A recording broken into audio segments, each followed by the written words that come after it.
there's several sections of that throughout Nevada where Route 6 was, when it's, and sometimes not even Route 6, but the precursor to Route 6, which was a Nevada State Highway or even an auto trail. The route followed a road to avoid mountains, whereas when at some point construction crews just blasted through the mountains, just like they did right there.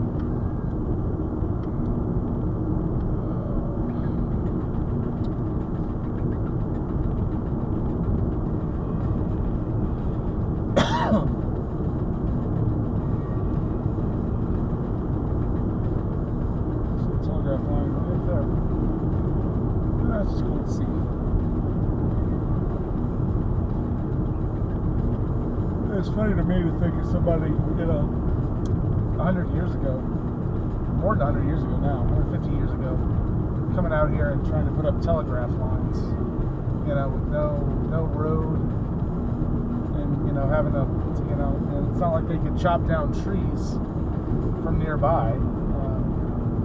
They could probably only work in the winter and had to haul all the logs in. If there was a train track through here before, I'm sure that made it a lot easier, but still, it would have been pretty rough work. It took them a long time to do it. I get a nice view there, huh? I'm trying to remember the name of those mountains, and I don't know. No idea what those mountains are. Unfortunately, I brought a good paper California map with me. The last time I came out into the desert like this, I didn't bring one. I regretted it. I got up into an area where I'd only been up there once before, so I wasn't completely familiar with the roads, and I ended up going the right way, but there was less signage than I was expecting. I ended up getting kind of turned around and thought I was going the wrong way for a little while. So this time I brought the California map. Unfortunately, I don't have a Nevada map. The way the world is now, there's not a lot of bookstores left. And I know that I could go into a Barnes & Noble and buy a Nevada benchmark atlas. I've seen them before. I've seen them in Arizona. I know I've seen them in California.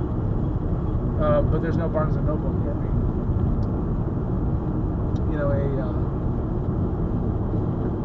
Independent bookstores are great, but they're not likely to have that kind of selection. Like I could probably call, there's a couple of little bitty bookstores in Monterey,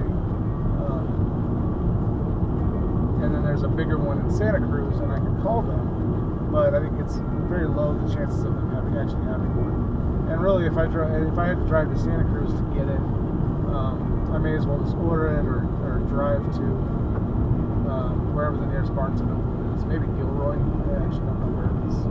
Probably Gilroy. That's just kind of the way the world is working right now.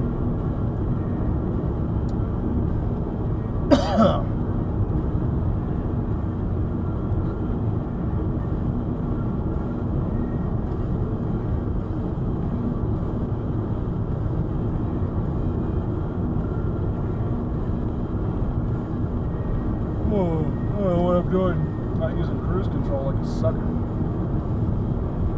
This is the perfect road for cruise control. So anyways, this is pretty, I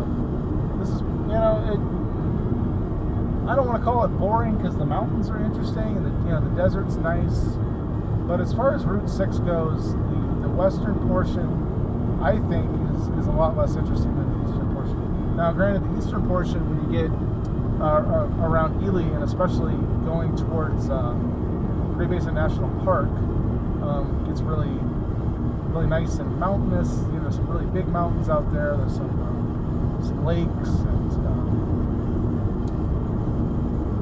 forests, stuff like that. So this is a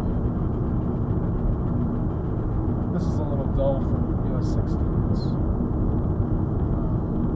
I think you can look at this. If you were planning on doing a Route 6 trip where you drove it across the country, you might look at this on a map and think, oh, this is going to be the worst part. This is going to be the most boring stretch. I don't think it is by any means. I can think of least 3 different stretches of Route 6 that are a lot more boring than this. I think it's just people's misconceptions about things, and it kind of how you look at it. If you want to see lots of towns, yeah, it's not gonna be able to help you because there's no towns. But as far as scenery, I mean, it's interesting. It's, especially in this light, you can really see the. Oops. Sometimes I confuse the cruise up button and the track up button. That's okay. Actually, I'm gonna let these guys play out. I like these guys.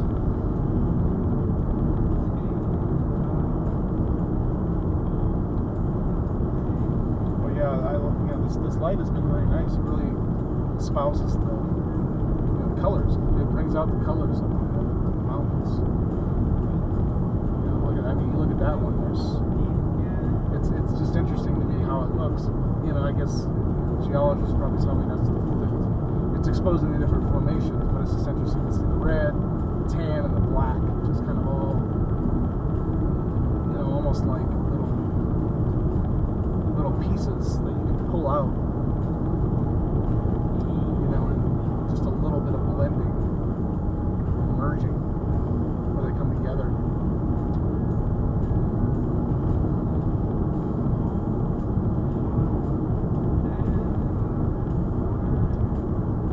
What's kind of nice about this area is you can kind of, Creosote's a little smaller here, you can kind of make your own roads out there.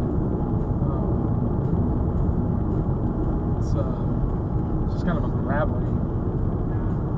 It's not as I've driven on that before, and it's not as solid as it looks. It kind of cracks, but you can still drive on it.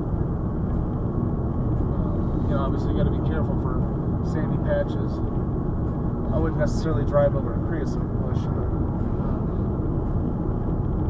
you can. My car is much better. I have pretty low clearance on this car, which is one of my only complaints about this car. But kind of keeps me off of dirt roads, which is not necessarily a bad thing. I don't need to be driving, especially a sedan, driving around on dirt roads. But you need a little bit more clearance to be able to drive on dirt roads most of the time. That's definitely a piece of advice I can impart to people, just kind of, especially if you're younger, you're just kind of getting into just driving around, exploring kind of random places,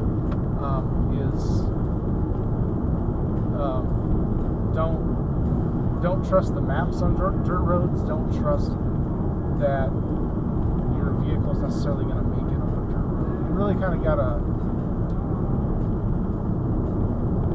I feel like it's hard to explain. I've gotten to the point where I can look at a satellite view of a dirt road and get a good idea of it, as long as it's not covered by trees. Get a good idea of what I'm in for as far as driving. It's just like when I went out to the Nevada test site with the Project Faultless site in the desert. That's all. There's no paved roads out there, so it's I spend a lot of time researching it, trying to there's no paved roads and there's no street view, so you just got to kind of go for it.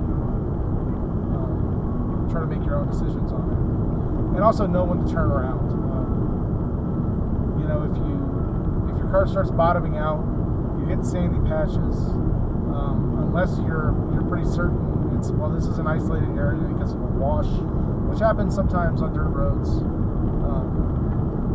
then you probably should turn around at that point, because the road is just going to get worse, and you're likely to get stuck. And that's the last thing you want, especially a region like this where there's a lot of land, which also means there's a lot of roads, and because there's a lot of land and roads, there's not a lot of people driving on those roads, so getting stuck for a long period